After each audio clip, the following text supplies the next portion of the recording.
Hello दोस्तों, कैसे हैं आप सभी? स्वागत है आपका और एक बैंक निफ्टी एनालिसिस वीडियो में। चलिए क्विकली डिस्कस कर लेते हैं आज की मार्केट मूवमेंट, कौन से ट्रेड्स हमने लिए। दोस्तों, अगर जिन्होंने भी हमने हमारी कल की वीडियो फॉलो की है, कल हमारा क्लियर डिस्कशन हुआ था कि मार्केट अगर ऊपर निकलता है ना, तो इस ट्रेंड लाइन को अगर ब्रेक करता है और इसके ऊपर सस्टेन करता है, तो यहाँ पे हम कॉल की साइड में सोचेंगे, राइट? और अगर नीचे मार्केट इस लेवल को अगर ब्रेक डाउन करता है ना, तो भी मतलब हो सकता है कि एक कैंडल यहाँ पे बन जाए रेड, लेकिन इस लेवल से मार्केट घूमने के चांसेस काफी हाई है, क्योंकि जो भी अप ट्रेंड ये चला है ना, इसकी ये 0.5 की रिट्रेसमेंट लेवल है और बायर्स एक बार कोशिश जरूर करेंगे ये लेवल डिफेंड करने की।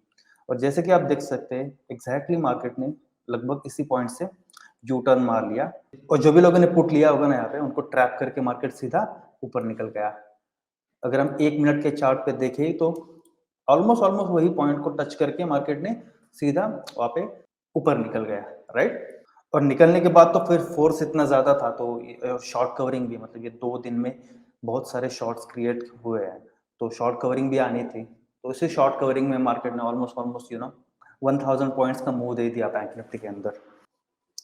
निफ्टी में भी वही स्टोरी है, ये लेवल्स हमने ऑलरेडी मार्क करके रखे थे, और अगर आप यहाँ से ठीक से देखोगे तो पहली कैंडल ने पिन पॉइंट अपने लेवल को टच करके सीधा सीधा ऊपर निकल गया, राइट?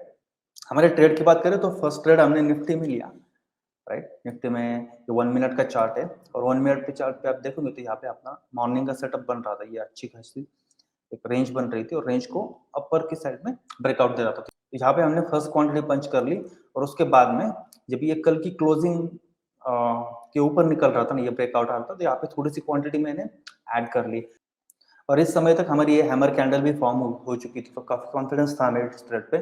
तो यहाँ पे कुछ नहीं था, बस बैठे रहे अपने स्टॉप लॉस लगा के, और लगभग लगभग जब भी इस एरिया पे आ रहा था ना ये कैंडल पे, ये कैंडल है, यहाँ पे मैंने पूरा प्रॉफिट बुक कर लिया। इसके ऊपर जाने की कोशिश, इसके जाने की डेफिनेटली कोशिश आशंका थी, लेकिन अपना टारगेट यही तक था, क्योंकि इसके बाद में बैंक निफ्टी में मुझे अच्छी अपॉर्चुनिटी दिख रही थी, तो बस यहाँ पे हमने पूरा एग्जिट कर लिया अपने ट्रेड को।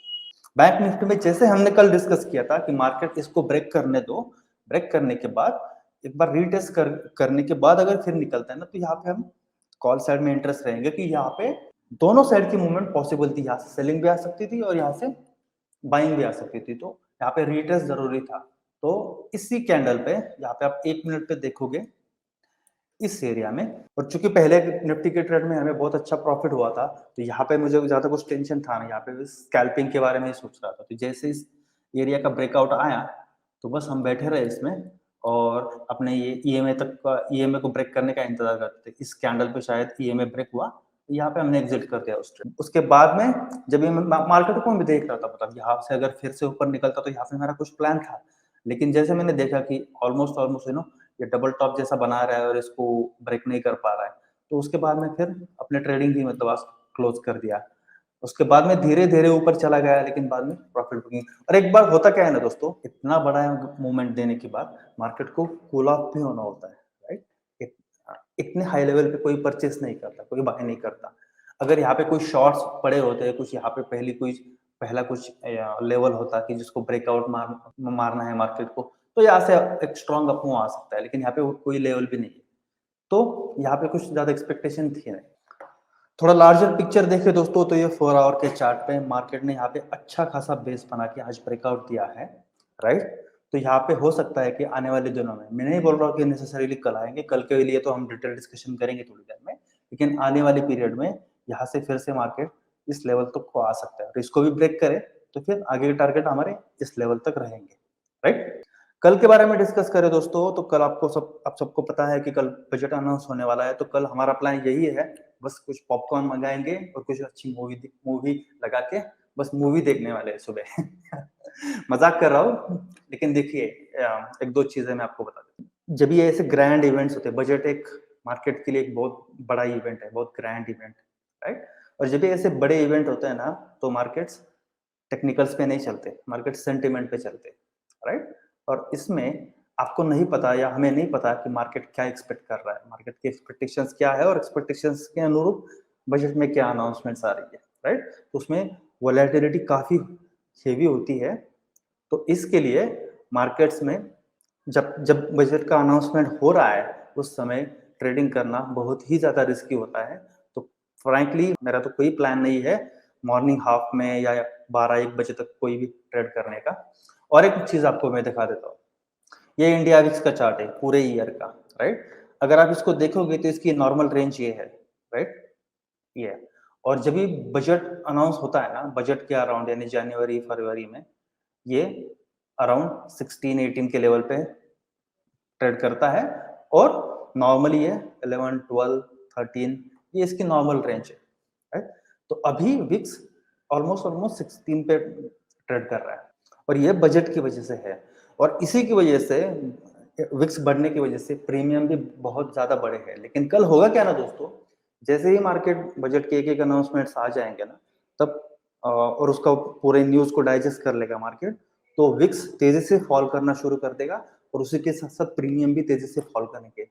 मैंने अक्सर देखा है कि जब जब विक्स फॉल करता है ना, तो मार्केट में आपके फेवर में भी मूवमेंट आ जाए लेकिन आपका ऑप्शन गिर रहा होता है। तो इसीलिए अगर आपको करना भी है ना कुछ, मुझे पता है कि अभी काफी सारे स्ट्रैंगल स्ट्रैडल की स्ट्रैटेजीज के वीडियो अभी यूट्यूब पे आने लगेंगे कल के दिन के लिए और उसमें कोई गलत बात नहीं है, डेफिनेटली कर सकते हैं। लेकिन मेरी एक आपसे सलाह रहेगी 12-1 बजे के बाद और बजट अपने आखिरी पड़ाव पे है, तब अक्सर डायरेक्शनल मूव आ जाते हैं। तो उसके बाद में आप कुछ प्लान कर सकते हो, वो भी उतनी क्वांटिटी की उसमें कोई आपको मतलब फर्क नहीं पड़ना चाहिए उसमें ज्यादा लॉस लिए तो भी, राइट? तो अगर उतनी क्वांटिटी आप ले सकते हो तो उतनी क्वांटिटी से करो। मैं भी शायद वैसे ही करूंगा कल 1-2 बजे के बाद, ऐसे ही खेलने के लिए एक दो लॉट का स्ट्रैंगल या स्ट्रैडल करके बस उसको छोड़ दूंगा, क्योंकि वो उतनी क्वांटिटी है मेरे लिए कि उसमें पूरा भी जीरो हो जाए तो कोई प्रॉब्लम नहीं है। कल निफ्टी की एक्सपायरी भी है, तो अगर करना ही है आपको तो मॉर्निंग हाफ अवॉइड कीजिए, 12-1 बजे के बाद अगर कुछ दिख रहा है आपको तो ही कीजिए। लेकिन फिर से एक बार बता देता हूँ, मार्केट कल सेटअप्स के ऊपर नहीं चलेगा, मार्केट सेंटिमेंट्स के ऊपर चलेगा। सेटअप बन के सेटअप फेल भी होने वाले हैं कल बहुत ज्यादा, तो अकॉर्डिंगली ट्रेड कीजिए। अगर आप नए ट्रेडर हो, कोई जल्दीबाजी नहीं है, बाद में हमें पूरा साल पड़ा है ट्रेडिंग के लिए, तो ऐसी कोई मजबूरी नहीं है कि हमें कल ही सब कुछ ट्रेड करना है। तो हाँ, कल के लिए वैसा कोई प्लान नहीं है, लेकिन आने वाले फ्यूचर के लिए हम देख रहे हैं कि शायद मार्केट एक बार फिर से इसको रीटेस्ट करके फिर से यहाँ तक आ सकता है या इसके ऊपर यहाँ तक भी आगे वाली जर्नी कर सकता है अगले कुछ दिनों में। यही हमारा बैंक निफ्टी में व्यू है। निफ्टी में दोस्तों अभी भी कंफ्यूजन है, पता नहीं मतलब ये जो 21,800 है, अगर इसको जब भी ब्रेक करेगा ना, तभी कुछ सर्टेनिटी के साथ हम कुछ कह पाएंगे, अदरवाइज निफ्टी में तो ज्यादा कुछ मेरा व्यू है नहीं। तो चलिए दोस्तों, thank you very much. Videos को ऐसे ही प्यार देते रहिएगा। कमेंट्स आप बिल्कुल भी नहीं कर रहे और लाइक्स भी नहीं कर रहे। मैं देख रहा हूँ काफी दिनों से सिर्फ 2 ही सज्जन है वो लाइक्स ठोक देते हैं, उसके बाद में और कोई लाइक नहीं करता। तो चलिए दोस्तों, थैंक यू वेरी मच। कल के लिए गुड लक। हो सके तो मार्केट से दूर ही रहिएगा एटलीस्ट मॉर्निंग हाफ में। मिलते हैं अगले वीडियो में, तब तक के लिए बाय बाय।